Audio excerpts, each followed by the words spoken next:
Hello everyone, এটা হলো gross মাউন্টেনে যে আমরা ঘুরতে গেছিলাম, তো এটা হলো পার্ট 2।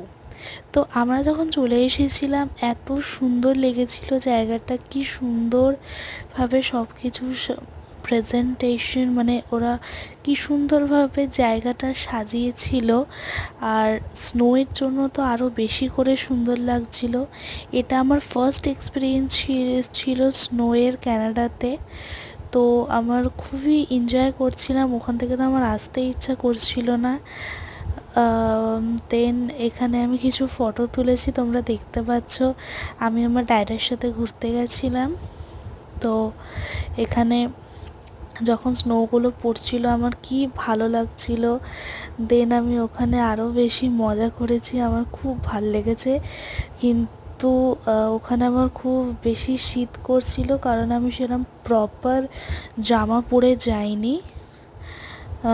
কারণ আমি ভেবেছি এমনি স্নো পড়ছে তো আমি okay I will manage, but আমি ওখানে যেহেতু প্রপার জামা পরে যাইনি তো, আর জুতোও পরে যাইনি, তো আমি যখন স্নোয়ে হাঁটছিলাম তখন আমার মানে পড়ে যাব এরম একটা ফিল আসছিল।